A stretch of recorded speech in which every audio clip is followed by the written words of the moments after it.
ká rántí olóògbé Alfa Sheikh Barrister Muhammad Bashir Fọlọ́runṣọ́ Fágbà. ẹ jẹ́ ká rántí wọn fúnṣẹ́ rere tí wọ́n ṣe nílé ayé kí wọ́n tó lọ. ó gbélé ayé ṣe gudugudu méje yàyà mẹ́fà. December 15th 1943 la bí bàbá sílé ayé. wọ́n bí wọn sílé ẹlẹ́sìn mùsùlùmí pọ́nbélé. wọ́n jọmọ Ọ̀fà, wọ́n jọmọ ìlú Ìlọrin, wọ́n tún jọmọ ọba níkòyí ilé nípínlẹ̀ Ọ̀yọ́ nílọrin, wọ́n tún jọmọ àfáà. àfáà Sheikh Muhammad Bashir Ahmad Fọlọ́runṣọ́ Fágbà. wọ́n gbélé ayé ṣe rere. ìyá àwọn làlájà Fàlílà Àbẹ̀ní Fọlọ́runṣọ́ Fágbà. ọmọ ilé amúyànjú nífẹ̀ẹ́ ọ̀dàn nípínlẹ̀ Ọ̀ṣun. bàbá wa Sheikh Muhammad Bashir nígbà tó wà láyé Olúwa filé ayé rọ̀ wọ́n lọ́rùn. bàbá ráyé wá ayé yẹ bàbá wa Sheikh Bashir. ayé yẹ wọ́n ti lé toko tọmọtọmọ. Súnre Barrister Muhammad Bashir Ahmad Fọlọ́runṣọ́ Fágbà. bàbá wa Shehu Fọlọ́runṣọ́ Ahmad Abdullahi Fágbà ló bí bàbá wa Muhammad Bashir tí gbogbo wa ṣèrántí wọn. ó yẹ bàbá ní kékeré títí tó sì fi lọ sálákejì ní. ìdílé wọn fẹ́ràn ẹ̀sìn Islam dé góńgó. gbogbo wọn ni wọ́n ń ṣe ti ànábì Muhammad sallallahu alaihi wasallam. Darul Uloom nílọrin ní Kwara State. ibẹ̀ ni bàbá ti bẹ̀rẹ̀ ẹ̀kọ́ wọn lórí ẹ̀sìn Islam tó ti lọ kọ́ kéwú. ó lọ kọ́ kéwú lọ́dọ̀ bàbá àgbà, bàbá tó tó bàbá, bàbá àwọn bàbá tó tó bàbá ni. ìyẹn ni Sheikh Adam Abdullahi Ali Ìlórí, ọkùnrin àgbàlagbà pagídárí bàbá àgbàlagbà. ara wọn tí wọ́n jọ lọ kọ́ kéwú lọ́dọ̀ bàbá ní Sheikh Abdulwahab Al-Gamawi, Professor Yusuf Lanre Badmus. ara wọn tí wọ́n jọ lọ kọ́ kéwú ni Mudiru Ọmọlábí ńkọ́. ara wọn ni Alfa Saidu PRO fún gbogbo ẹgbẹ́ Markaz àgbáyé. ara wọn tí wọ́n jọ lọ kọ́ kéwú nígbà yẹn ni a lè gbàgbé wọn. bàbá rere ni tí wọ́n jọ lọ kọ́ kéwú papọ̀ tólúwa ti wá pè sọ́dọ̀ ara rẹ̀ bíi bàbá wa Fọlọ́runṣọ́ Bashir, òun làlájà Abdullahi Salman Al-Kugawi. bí bàbá wa Muhammad Bashir Fọlọ́runṣọ́ Fágbà tó ti parí ẹ̀kọ́ ẹ̀ lórí kéwú kíké tó parí tán ní Darul Uloom nílọrin, ọ̀dọ̀ bàbá rẹ̀ ló padà sí tó ti lọ nímọ̀kúmọ̀ lórí ọ̀rọ̀ ẹ̀sìn pẹ̀lú kéwú. bàbá tó bí bàbá wa Muhammad Bashir Fọlọ́runṣọ́ bóyá lẹ́tí ẹ̀ mọ̀ pàgbà àfáà lòun gan. òun ni Sheikh Fọlọ́runṣọ́ Ahmad Abdullahi Fágbà. ìgbà tó tún graduate lọ́dọ̀ bàbá rẹ̀ tán, wọ́n ní táládìí ọ̀bá sí nílé ọmọ rẹ̀ ní òjògùn ẹbú. aládìí ò tiẹ̀ ìkú rárá tọmọ fi gbàṣọ bàbá ẹ̀ wọ̀. ká tó ṣẹ́jú pẹ́ Sheikh Muhammad Bashir Fọlọ́runṣọ́ Fágbà ó ti lọ́mọ lẹ́yìn bíi bàbá Èṣùà. ó ti láwọn ọmọ tó mẹ́ńtọ̀ káàkiri níbi gbogbo. bàbá ti tan ìrere Islam kárí ayé nílẹ̀ Haúsá, nílẹ̀ Yorùbá káàfàtà. Jamaatu Fiyatu Islami tí ń bẹ lọ́jà ìyá nílọrin, ọmọ alájà Fàlílà Àbẹ̀ní ló ní. ọkọ ọmọ ọba Medinat rere ló gbélé ayé ṣe. bàbá Táyélolú, bàbá Kẹ́hìndé ó ṣe kísà lórí ọ̀rọ̀ ẹ̀sìn. ìgbà ọ̀rọ̀ ẹ̀kọ́ di tòyìnbó, Ifẹ̀ Ọ̀dàn ló ti bẹ̀rẹ̀ ètò ẹ̀kọ́. ó parí primary school nípínlẹ̀ Ọ̀ṣun. ó lọ sí Teachers College ní Làpáì ní Niger State. ọ̀tọ̀ ni ká rẹ́ni ránni lọ sílé ìwé, ọ̀tọ̀ ni ká lẹ́bùn àti mọ̀wé fúnra ẹni. ọpọlọ ò ṣeé sí pé ká gbé dictionary sí. ẹni Olúwa bá fún lẹ́bùn ọpọlọ ní yege. kẹ̀rẹ̀kẹ̀rẹ̀ ká tó wí ká tó fọ̀, bàbá tún ti wọlé sí Ahmadu Bello University ní Zaria.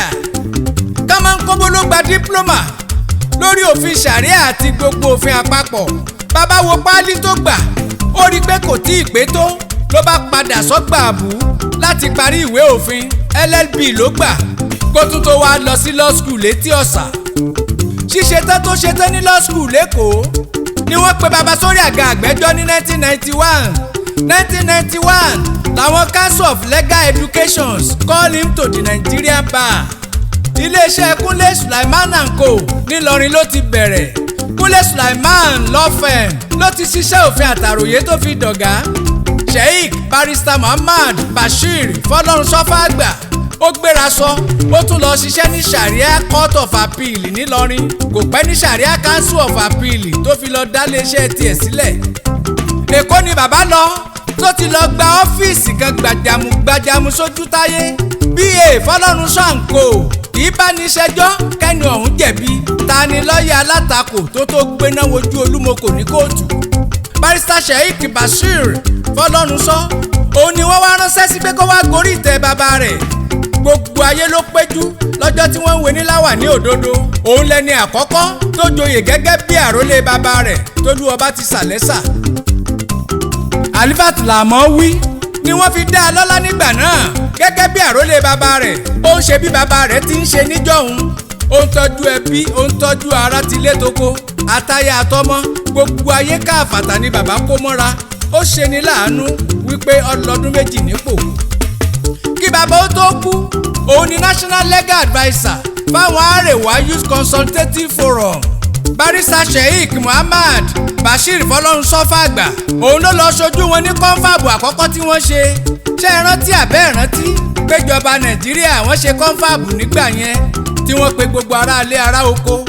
Ara wọn ni Barrister Fẹ́mi Fálànà SAN ó wà ń bẹ̀. Ara àwọn tí wọ́n wà nínú ìpàdé ọ̀hún ara wọn l'Ààrẹ Ọ̀nà Kakanfò bàbá wa Frederick Fáṣẹ̀hùn títí t'Olúwa fi pé bàbá sọ́dọ̀ ara rẹ̀ lálákejì. Barrister Bashir òun ni Vice President fẹ́gbẹ́ Arewa nígbà ayé wọn. Súnre ọmọ alájà ọkọ alájà bàbá alájà. Ìyàwó rere ni bàbá fẹ́.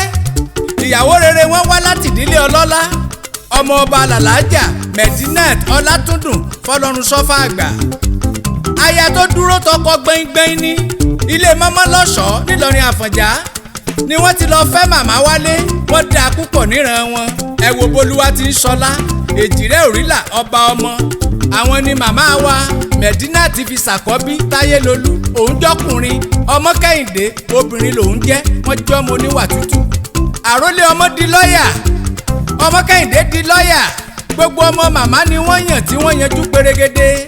Mo fẹ́ kó yé eyín wípé oore ọ̀fẹ́ Ọlọ́run ni kọ̀pọ̀ nínú ẹni tó rójú rere ànábì. Zakaria olóríire ọmọ ni. Moshood olóríire ọmọ ni.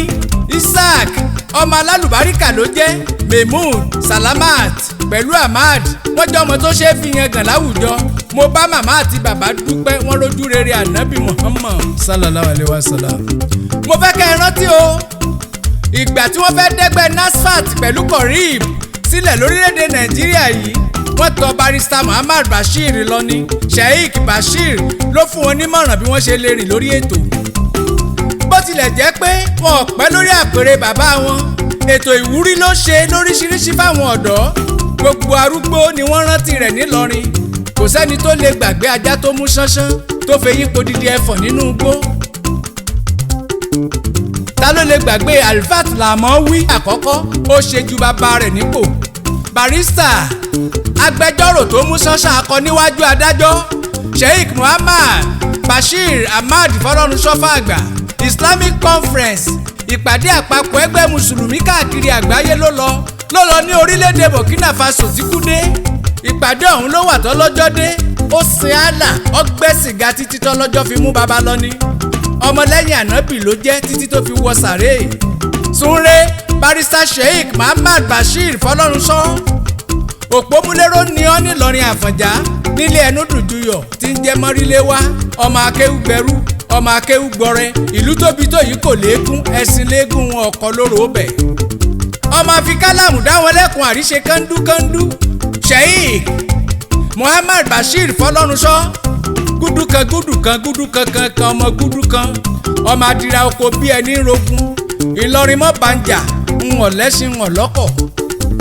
Súnre bàbá rere tó relé Barrister Sheikh Muhammad Bashir Fọlọ́runṣọ́ fàgbà. Súnre bàbá ìtìrí ará àṣokùn ẹdúnjọbí ẹdùn pẹlẹngẹ orí igi. Súnre bàbá Zakaria bàbá Moshood bàbá Isaac bàbá Mahmood bàbá Salamat bàbá Ahmad kékeré. Òkú ọlọ́mọ kì í sùn lọ́run. Barrister Fọlọ́runṣọ́ mọ́ gbàgbé àwọn ọmọ rẹ̀. Ó ti dọ́run mọ́ sàsùn piyè rántí gbogbo ọmọ alálùbáríkà. Súnre ọmọ alájà Fàlílàt Àbẹ̀ní Fọlọ́runṣọ́ ọkọ Medinat Ọlátúndùn màmá rere ọmọ ilé mọ́mọ́ lọ́ṣọ̀ọ́ lòun. aya rere tó tọ́jú ọkọ ni. bàbá wa Àlàbí Ọ̀kín mọ́ sùn lọ́run, ọwọ́ ọ̀tún Olódùmarè ni ó fi jòkó sí. ọkùnrin gbẹ́ngbẹ́ng Àlàbí Ọ̀kín mọ́ sinmi nílẹ̀ míì. Súnré ọmọ ọlọ́fà mọ́jọ nílé Ọlálọ́mí adíjú láṣù ọ̀kan ọ̀gbọ́dọ̀ ju kan lọ́fà. ìyẹ̀rù bọ́kàn jù kan wọn á lọ́lálọ́mí fẹ́ dájà lẹ̀ ni, bọ́kàn ò sì jù kan wọn á ní sọ́lálọ́mí ọmọ pẹ́ nìkan jẹ́ nìkan lọ ni. Barrister Sheikh Muhammad Bashir Fọlọ́runṣọ́fàgbà ẹ̀yin lọmọ ọlọ́yẹ mọyin àjíbọ̀kè. Súnré ọmọ erinbú lẹ́gbò erin lákàtàbú Àlàbí Ọ̀kín ọkùnrin fẹ̀rẹ̀gẹ̀dẹ̀ bí arópílẹ̀nì àwọn òyìnbó.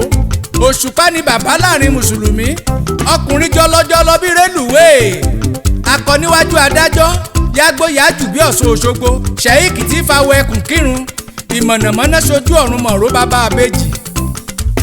ọmọ ọlọ́fà mọ́jọ ìjàkan tí wọ́n jà nílé Ọlálọ́mí ó sojú ebè ó sì sojú poro nínú oko. ìbá sojú elébè àlà wọn.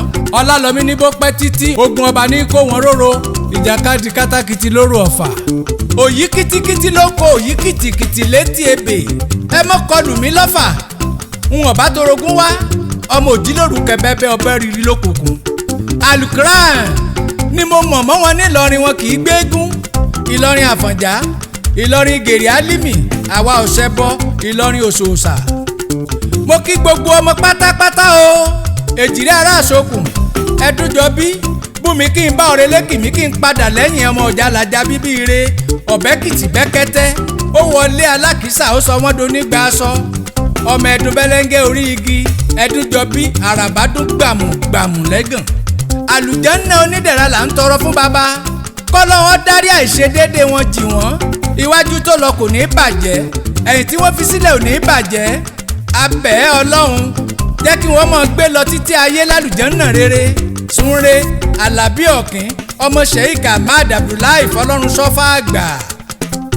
ayẹyẹ ìrántí ọdún márùndínlógún tí bàbá wa Barrister Sheikh Muhammad Bashir Fọlọ́runṣọ́fàgbà Alifatul Amawi tó fayé sílẹ̀ là ń ṣe. bàbá ṣe bẹbẹ ó ṣe rere láyé kó tó lọ sọ́run alákejì. àlùjánnà àdẹ̀ra ni bàbá ń gbé níbi tó ti ń jẹ jọ̀lọ́ọ̀fù. tí wọ́n bá bi yín léèrè wípé ta ló kọrin ewì sínú àwo, kẹ́ ẹ sọ pé Kúnlé yín ni. èmi Kúnlé ológun dúdú ọkọ sọ́jà ọkọ òṣèlú, ọ̀kan ṣoṣo ọmọ líle tó dù á bí ló forin ṣèdárò bàbá àgbà.